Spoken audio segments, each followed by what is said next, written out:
Good evening, everyone. Welcome to the Storehouse in Northern Ireland. A warm welcome to you in all the different corners of the earth who are tuning in.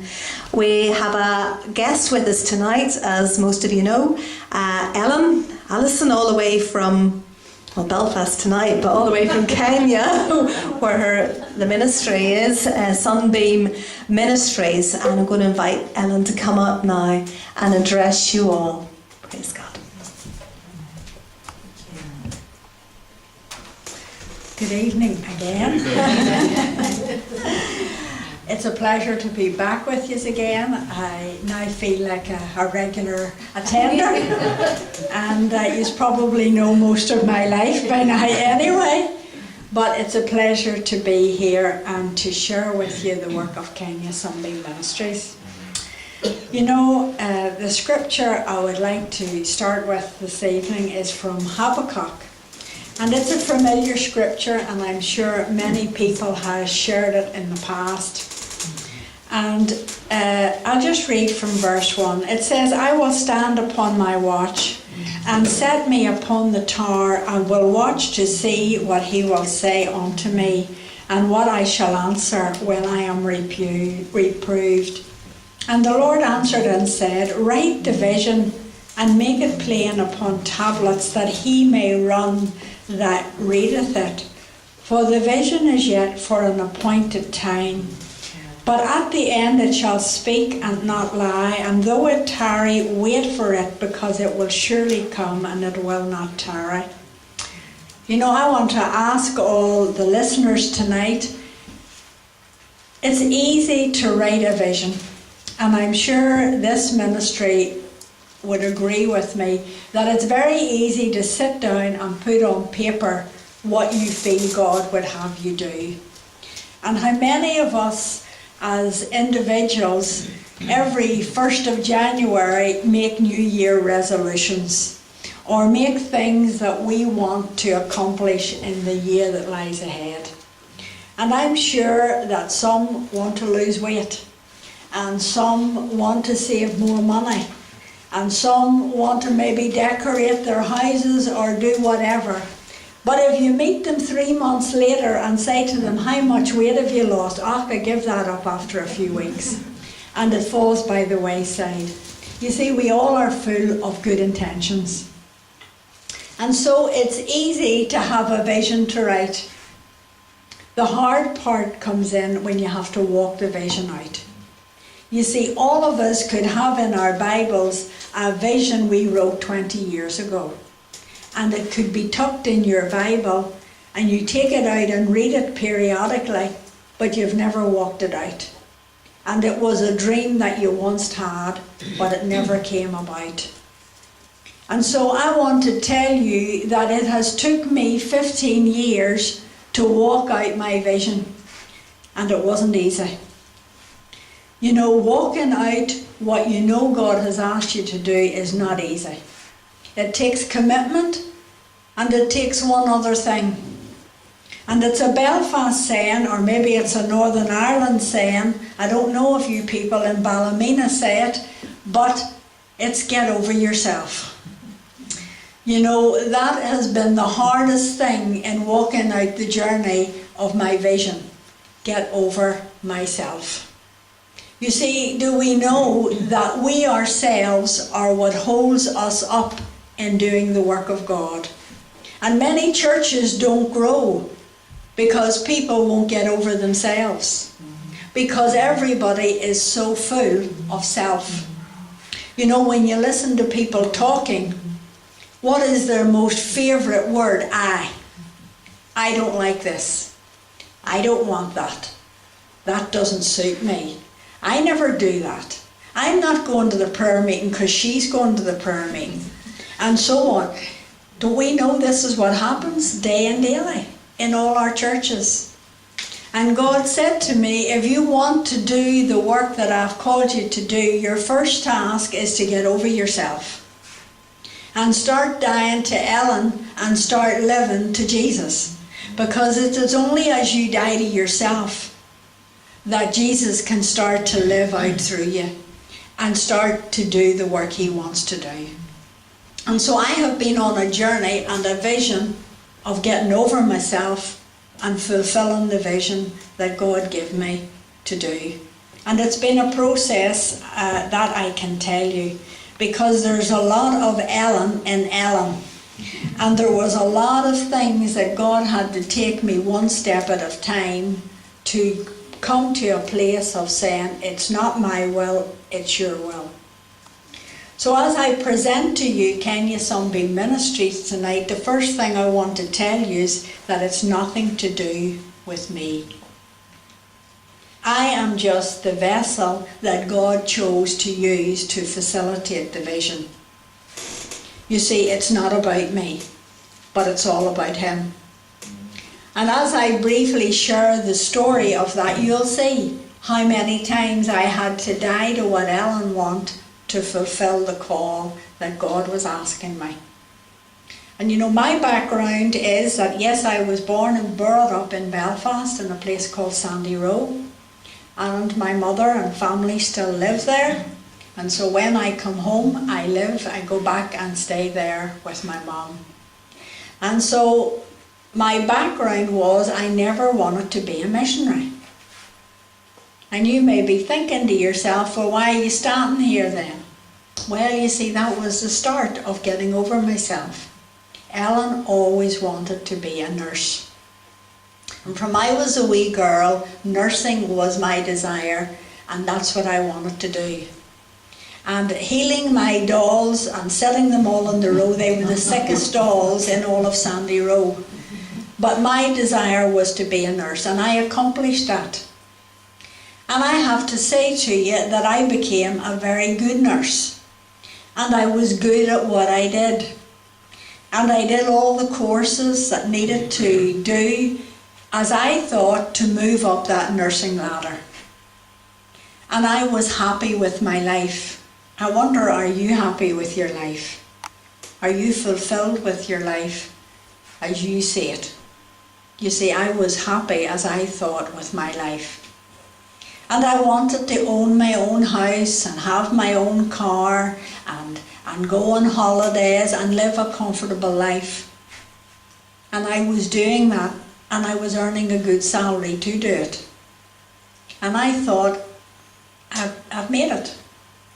I became a Christian at 15. I was involved in church, and as I progressed and got older, I was more involved in church and pastoral work and women's work. And so I thought, I have it all. But God had other designs. And so during the process of my journey, as you know, sometimes God asks us to do things and we bargain with Him. You know, God, I'll do this for you as long as you leave me alone and let me do what I want to do. And so my first journey of learning about God, would you believe, was smuggling Bibles into close countries. And a man came to the church and he was ministering on the persecuted church, and they needed couriers. And so I applied to be a courier. And so I passed interviews and whatever, and to be a courier, you go into a close country for a week in and out. And it's just as the books tell you. And so I thought this was my wee bit extra for God. And I would give God 1 week, maybe twice a year, and that would keep God happy. Did anybody know that trying to bargain and give a God a small part of your life does not keep God happy? And so I was yet to learn that lesson. And so God took me on a journey of faith, of learning that what He says He means, and that what He does, He's the same yesterday, today and forever, and that I had to walk that walk and trust Him. Now you may be sitting there or listening in and thinking, well, I know about God. I've been brought up in a church background. I know about God. Do you know about God? I was brought up in a background of church as well and was a Christian, and I thought I knew God. But I was about to learn very fast that there was a lot about God that I hadn't even begun to understand. And God started to take me on a journey to show me He was real. That He was the almighty, powerful God, the awesome God. And so He started to reveal Himself to me in the miraculous, that I could only say, wow, this is really true what I have read in books. God does work. And as I think I shared last week, a brief occasion where I was going into Morocco with my case full of Bibles and Christian literature. And I was to give those out. And it's all like they do in the smuggling stories. You don't give your name, there's a contact, you meet them and so forth. And so I came into Agadir Airport, which is all glass, got my passport stamped as a visitor, and I could watch my case go round in the turnstile. And as I'm walking over to my case, the first thing that caught my attention was there was 2 tables of customs and 2 soldiers standing at the top of them. And they were doing you this side, you this side. And I knew that once I picked my case up, I was claiming it as my own. And as I walked over, I said these words, God, you better make me invisible, because that's the only way I'm getting out of here. And as I went to lift my case, God spoke to me so clear, He said then, act invisible. Now the only thing that came to my mind was the invisible man I watched on TV as a wee girl who bandaged his face. And I thought, this is ridiculous. And so the only way you can act invisible is you're supposed to walk through walls and stuff like that. And so I pulled my case off the rack. I took 1 step round, which brought me face to face with the soldier. Now what I'm about to tell you is absolutely true because it happened to me. When I took my 2nd step, I was outside the door looking in. And I don't know what happened between the 1st step and the 2nd step. But 1 step took me to this soldier face on, and the 2nd step I was outside looking through the window like this. I don't know what happened in between. But all I knew was God was real. This is not stories anymore. And that's only one of many stories that I could tell you of how God revealed Himself to me. I didn't know it then. He was preparing me for Kenya. I didn't know it. You see, I thought this was it. And it was on one of those trips lying on a concrete floor in an underground children's home that God said to me, will you give up everything to serve me? And I said, no, I won't. Straight. And I came home and thought, well, that's it, over. And within 18 months, God came to me 3 times saying the same thing. Will you give up everything to serve me? And I was saying no, and giving Him plenty of reasons why. And eventually, after 18 months, I said, okay, God, whatever you want, I'll do. And I still had no idea what. I was still nursing, still doing my work, and I had no idea. Kenya mission work was not on my agenda. And through a circumstance of meeting a nurse, I came in contact with another ministry who was building and had built a medical centre in eastern Kenya, but they couldn't find a nurse to go and set it up and run it. And I felt that I could do this. And so I went, and they said, right, will you commit to a year? Will you come for a year? I agreed, and I went to eastern Kenya near Ethiopia end, set up and run that medical centre for a year. And in that year, God took me on a journey of the miraculous, on a supernatural experience of seeing God work big time, when there was only me and Him. You know, we live in a very comfortable world, don't we? Mm-hmm. You know, if you have a headache, you go to the chemist. You buy 2 Anadin. Or if that doesn't work, you go to casualty like our friend did last week, and you get the ambulance. And it's all at our doorstep. We just take it for granted. But when you're out in the wilds of Africa where I was with nobody else, and I'm the only medical person, tough if I'm the one that's sick. And so I seen God work when there was only Him and me, and I didn't have any other source. He was my source. And sometimes we have to confront the issue, is God my source? Or is my living circumstances my source? And because we live in a world where everything is free and easy-handed, we sometimes get that mixed up a bit. And it's not until you don't have that you suddenly realise, God better be my source, or I've lost it here. And so God proved Himself in a real mighty way in that year in Kenya. I mean, I have drove with no engine in my vehicle for an hour to get a sick person from one place to another, where the vehicle stopped and I told God, you have 2 options. You either get me to the hospital or heal the woman. And I drove that vehicle with no engine in it, and I got her to the hospital. Ask me to explain it, I haven't a clue. I just know that God did it. Other times I have had a wrecked wheel. I couldn't get the wheel off. Again, I said, God, you need to come in and help me here. I don't have anybody else to help me. I go in, and within the time it takes to say a prayer and come back out again, I had a new wheel. And all I can tell you is there are angels who are trained mechanics, and they're very good. But God proved Himself in that year.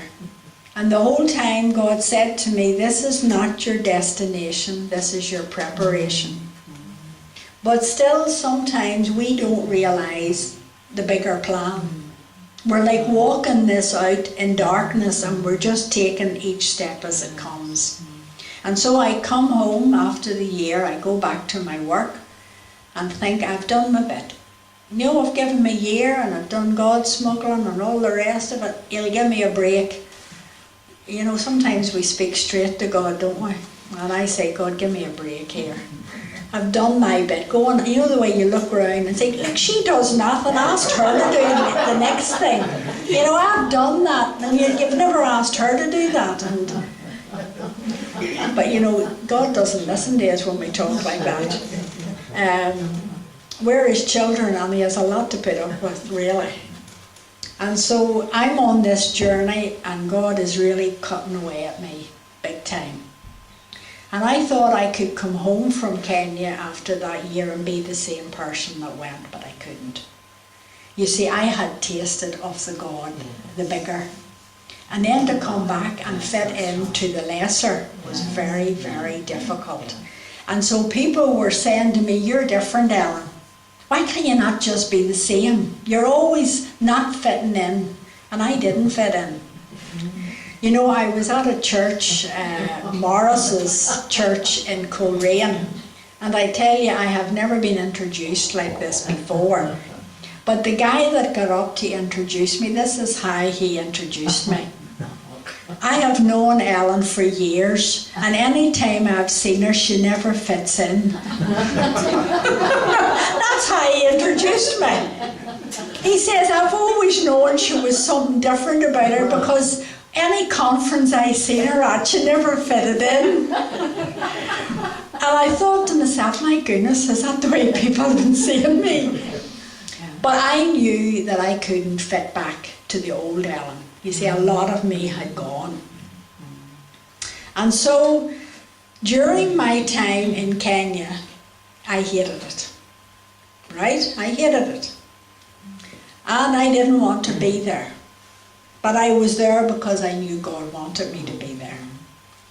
And I was praying one day on a hill, feeling very discouraged and feeling I just want to go home. I missed home. I was on my own, and I had my first Christmas at home, alone, and it was terrible. And I'd had a rough day. Have we all had rough days? If anybody ever tells you that people in leadership who are supposed to be holy don't have rough days, don't believe it. Because we do, and I'm sure, Ruth, you have rough days. When you feel like crying, yes. When you feel I don't want to do this anymore, why can't I be normal? And all those things. Well, I had one of those days.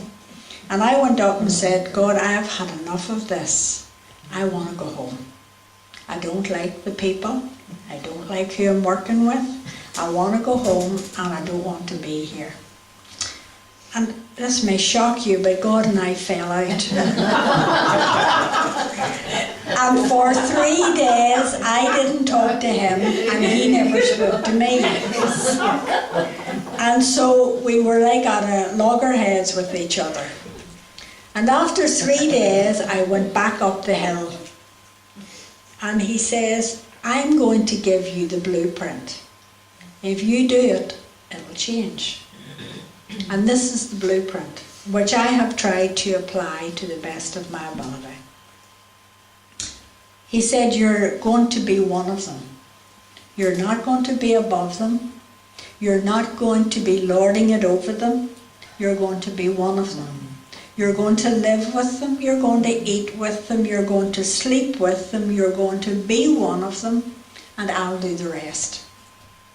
And I came down the hill that day and made a conscious decision things were going to change. And I immediately started to live with them in their mud huts.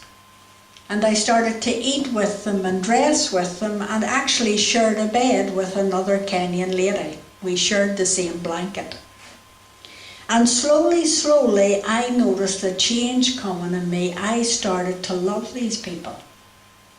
And it was like something was changing in me from the inside. And it wasn't me. And I knew it wasn't me. This was not me.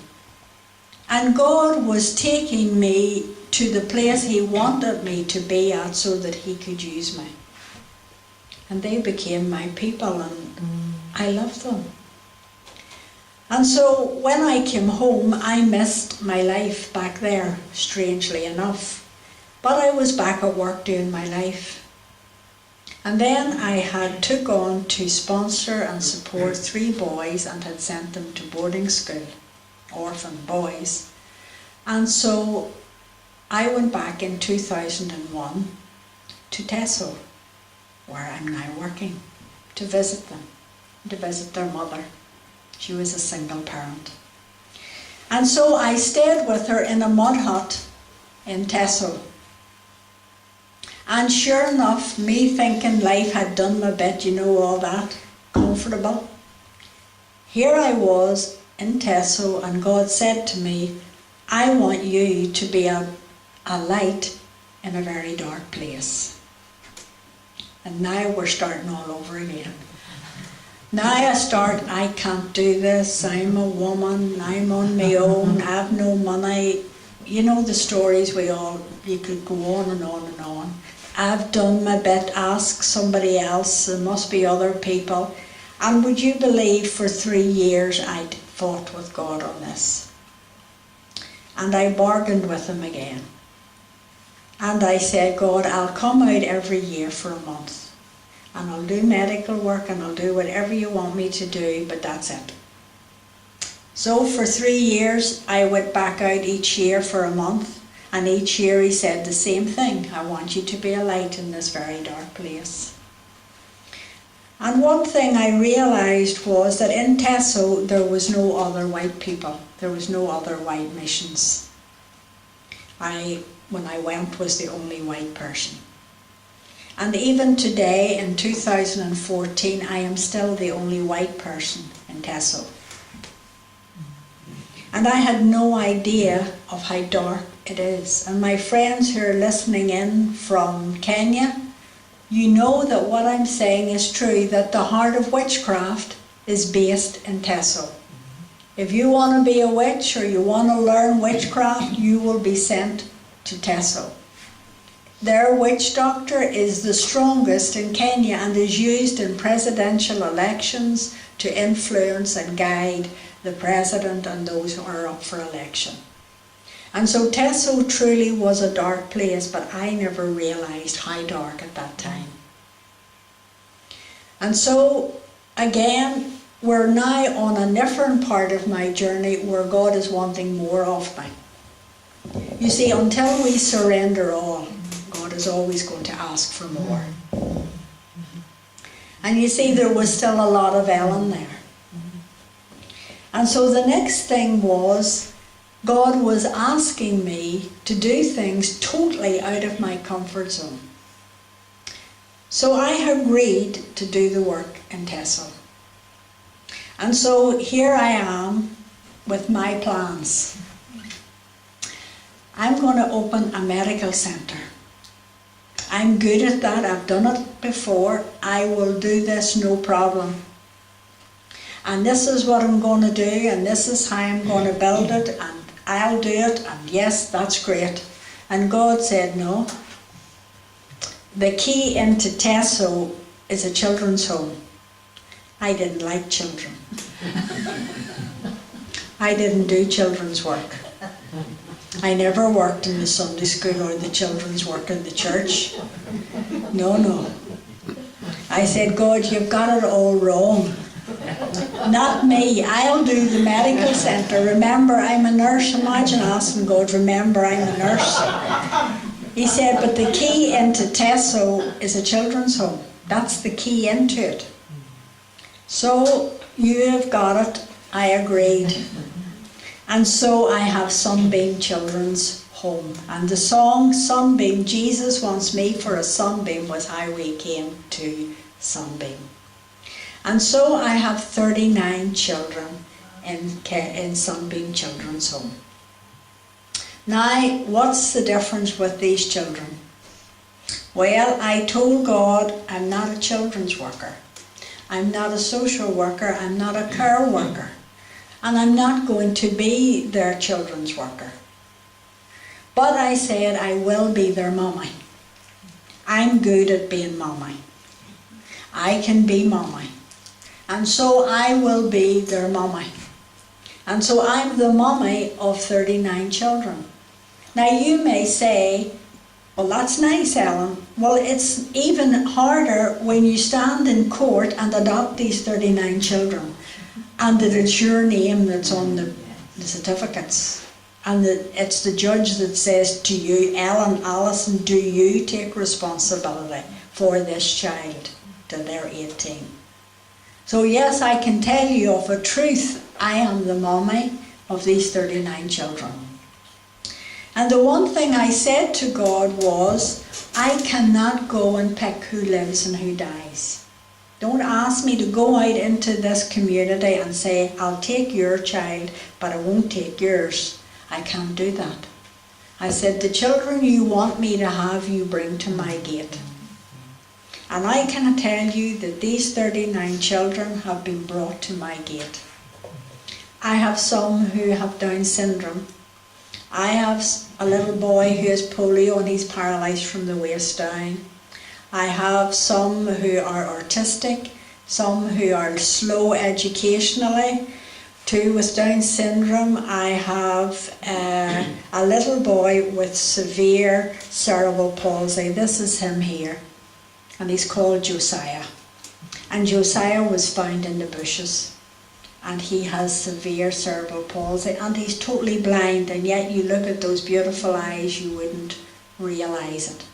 And when Josiah came in, he was totally bent over, had never really had any maternal interaction. And I want to tell you, he's now growing. He's about 3 times his weight. He is straight, flattened out, and God has really blessed him. You may say, well, why did Josiah come in? Because really there's little mental activity, if the truth be known.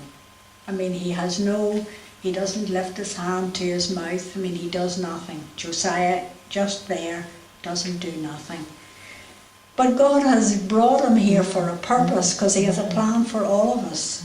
And I have to leave that with God. And my responsibility is to love him and give him a good home. And we have other children like that. not as bad as him, but who have little problems. And God has brought us together as a family, and the children themselves call themselves Sunbeam's children. And they are one family, and they love each other in a way that it's hard to explain when you see these children have come together from different walks of life. And they're a multi-bunch, because I have some who came from post-election violence. We have what we call supposed religious violence. Here in Kenya we have post-election violence, tribal violence, where one tribe is against another, and it's brutal. And the thing was that two children seen their parents' heads cut off and threw down a toilet, and they were with the headless parents for 3 days before they were found. We had another boy and girl who seen their mother gang raped till death, and then the father cut in half, literally cut in half with a machete. We have had others who have backgrounds of same traumatic backgrounds.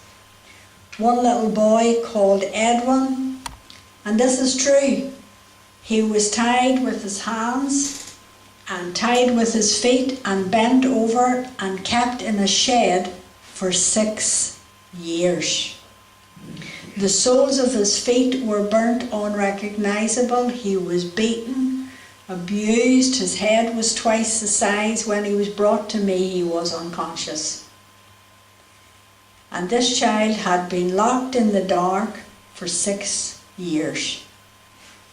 And, you know, sometimes we all need an advocate. And I decided I couldn't let this go. And so I went to the police and government officials, and I pushed and pushed until I got the parents arrested and got them prosecuted and put in prison for the gross neglect and torture of Edwin. And the hospital told me Edwin will never grow, he's growth stunted, Edwin will not talk, Edwin will be, because of no socialisation, he'll have a problem. I want to tell you, Edwin is growing and thriving, and he's at school. He is normal little boy, talks and sings, and just like all the rest of them. And because we got his parents put in prison, I had to then take his sister, Brenda. So we have Brenda with us as well.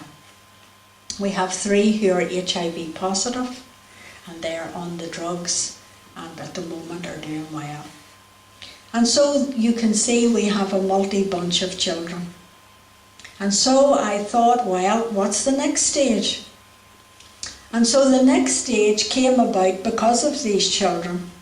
The policies in Kenya about children is that a child who is handicapped or has nothing to offer educationally is not profitable to the economy of the country.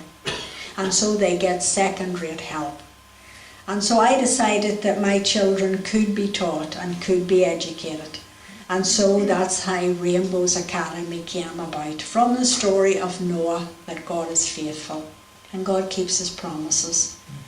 And so we have Rainbows Academy, and these children are all going to school, and the ones they said would never learn, never read and write, I can tell you, are doing well. We employ 6 qualified teachers who are teaching the children in school, and we're up at the moment till what we call P3. And that's from nursery, baby class, middle class, top class, 1, 2 and 3. And they are doing well, and we let some community in, and we now have 65 children in the school. And just in the year 2013, we were registered as a primary school within Kenya. And our children's home is registered children's home again within Kenya. We work with the government, and we do our best to work alongside social services and the child office, and work for the benefit of the children and for the community. So there we have our children's home, and now we have our school, and then we have our church, which is called Sunbeam Community Church, which came about basically because our children needed a Sunday school, and plus we employ 23 staff for the children's home and for the work around the home. And so staff work on Sundays because of the care, and so I wanted them to be facilitated with the church. And so we have Sunbeam Community Church, which is also open for the community. It's running very much like our home churches here. The children have Sunday school, child club, youth club, games, outdoor activities, of course, football. Sorry, nobody to teach them rugby, Jim. But they love football. They keep thinking I'm a personal friend of your man Beckham and ask me, when you go home, will you tell him we're asking for them? And I say yes, and I don't even know him. So they're very normal in every aspect, and the church is too. We have a women's work and a men's work, and Jim and Christine have been out and have worked. Jim has done men's conferences, and Christine done her Daughters of the King as well. And so is that it? No. You know, the one thing about God is when you're on this journey, you go from one step to the next step. And the more you die to self and the more you get over yourself, the more God gives you and the more God comes in and fulfills whatever it is He wants you to do. And so we then built, just before I came home, we finished it, what we're calling is a life centre. Now the community I live in is rampant with AIDS, simply because we're very tribal. And a man has 5 wives. Could you live with 5 women in your house, men? That's the question. But these men have 5 wives, or maybe more. And you can imagine if he has AIDS, he's giving it to 5 women. Then these women have babies and breastfeed, and of course the cycle continues. Then of course you have a lot of incest because of interbreeding. And then of course that aggravates the AIDS virus. And so the sad thing about it is the middle generation is all dying off. And you have the younger generation, and then you have the very old. And my neighbour not long ago died at 120. And she was still coming to my gate and only complaining she was hard of hearing. She still worked in the field and she still lived in her own mud hut. But the sad thing is these elderly go into their mud huts, lie down and die alone, and maybe not found for days. And God put it on my heart that I needed to do something to work with these elderly. And so I hope to start what we call at home here, a home care program, where we will go out and assess these elderly, see what they need, a mattress, a pot or whatever, and work alongside them. And then bring them to this life centre for a feeding program where I can keep an eye on them and see where they're at in their health. And the main thing is that we show the love of God practically, to gain their trust, become their friend, and then in that time when maybe God is ready to take them home, we can offer them Christ and salvation. And they'll know that it's true because they have seen the love of God in action.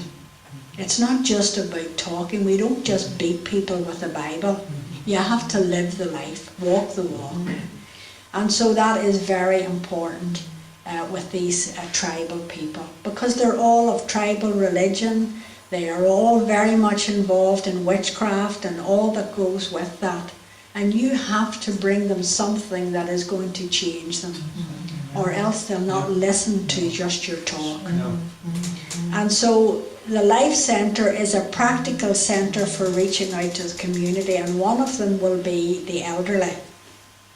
Then we'll have a home support programme where we help vulnerable children who are still living in the community, because they don't have to come into a children's home, but we can support them within their own homes and pay for their education and look after their health care and support them within their own families.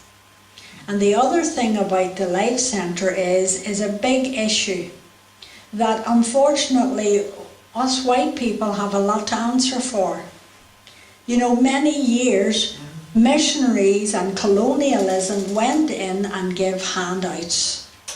And they brought about a syndrome called the Dependency Syndrome. And that's where the people then depended that the white people had the answer.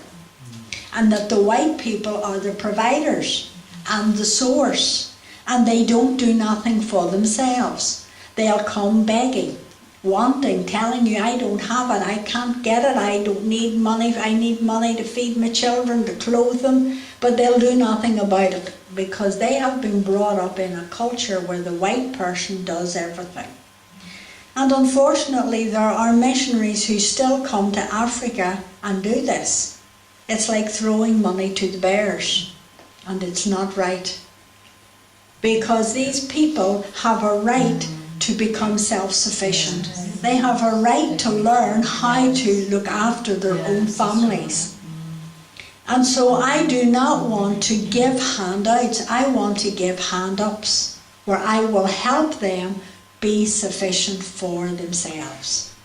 And so the Life Centre will be a place where they're going to be taught how to use money, how to budget, how to start a business, how to farm, what is the crops to grow that will bring the best prices, how to do things, a vocational centre teaching them how to sew, how to do hairs, how to do computers, how to do woodwork, metalwork, and give them something they can work with. And then say, now we will stand with you and help you get your business started or get you started on some project. And then you become self-sufficient to look after your own family. That you don't always come back to the white person and want her help. You know, you can give somebody a £5 note, they'll come back next week wanting another £5. Is it not better to help them to go and make their own life and give them back their dignity and their self-respect, that they can do it? And so that's a big idea for this Life Centre, to help people become self-sufficient. And so we have the Life Centre, Rainbows Academy, the Children's Home, the church. Now we have a Bible school called Shalom Bible School. And it's going well, and we have the local pastors and local Christian people and lay people who come and to learn the basics of the Word of God, to learn how to grow as a Christian, what it means to be a Christian, the basic doctrines that you and I have learned from Sunday school, and how to love and to walk the walk of being a Christian, not just talk the talk. And that is growing. We have a diploma course, and they have level 1 and level 2, and they're doing well. I've had 2 graduations of level 1 and 1 of level 2. We have got into Kitale prison, which was a big thing. I mean, prisons there are not like prisons here. You don't go into prison and come out with a degree, or come out with biceps that you didn't go in with. You go into a Kenyan prison and it's tough, hard labour. And the men have, small cubicles, like from that fire, and you'd have about 100 prisoners in a standing room only. They take turns to lie down. But God opened the door, and these men and women prisons are hearing the Word of God, and lives are being changed. And again, it needs you to work with them, and you need to be prepared to work with them when they come out, because they are stigmatized once they have been in prison. And so it's an ongoing work, teaching the Word of God. And it's a very rewarding work when you see their mindsets are changed and they're changing their lives in their communities. And the last but not the least is our prayer centre. And I used to pray on a rock outside my house. And God said to me about 3 years ago, one day I was sitting up in it, if you build it, I will come. And I thought, surely I'm going mad now, because the only thing I could think of was Kevin Costner in Field of Dreams. If you build it, I will come. And I thought, this is madness. But it kept coming to me, if you build it, I will come. And it became a real burden. But you know, I was afraid to come home and tell people. Because my reasoning was, who wants to build a prayer centre?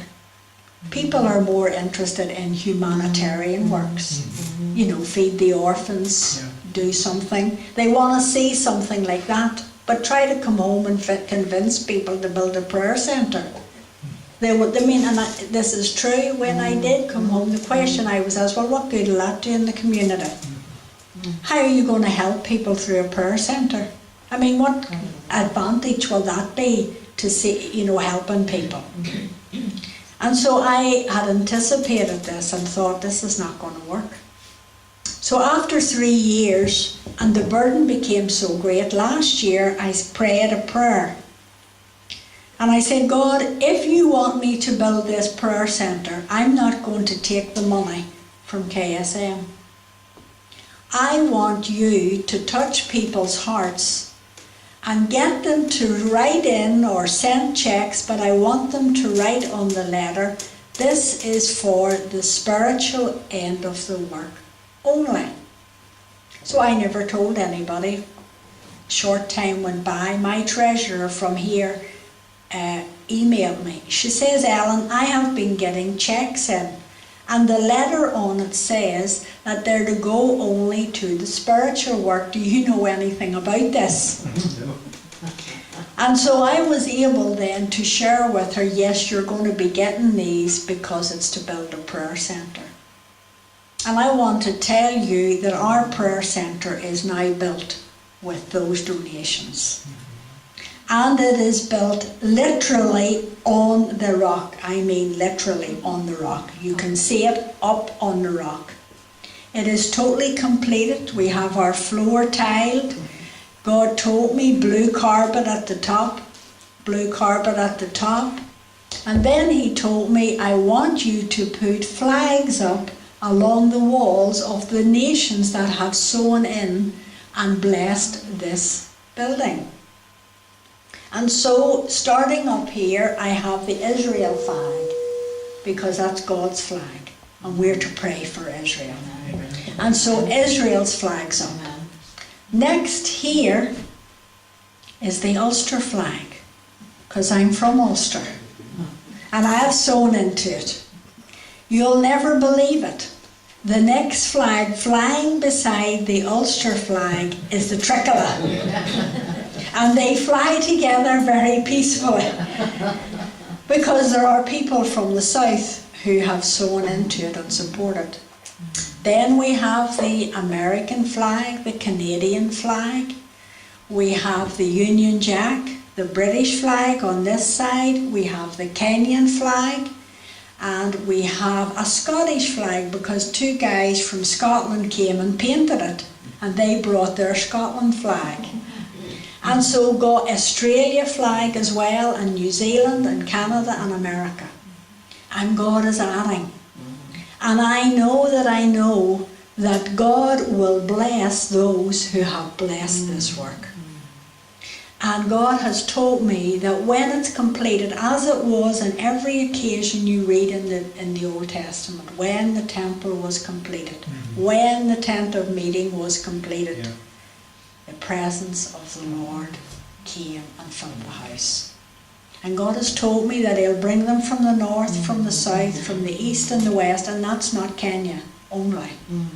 And He will bring them, and people will meet with Him there and have a revelation of God in that place. And so the prayer centre is opened every morning from 7 until 7 at night. And people come in Kenya, they travel for miles.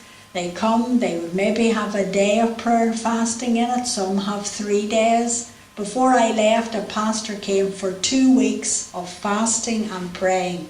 And I mean, he was on his face for 2 weeks, on the floor. All I brought into him was a jug of water every day. And that man never left the presence of God. And when he came out, I said, did you get what you wanted? He said, yes, I'm going back and I know what to do with my church. People are sincere and they're hungry for the presence of God. And Christine has been and ministered in it, and Jim. And they have felt the presence of God in it. Our little children were prayed for and they were in the Spirit going out, and they had no idea what was happening for them. There was such a move of God. We have had people from the south minister in it, and it's open, and I believe that in the future people from home here and from other places will come and give me a week or 2 weeks either to teach in the Bible school, Ruth, or to come and to minister in any way, whether that be in the manual sense of painting and whatever, or whether that be in the spiritual sense, or maybe you're a children's worker and you can do children's work. You'd be very welcome. But God is an amazing God.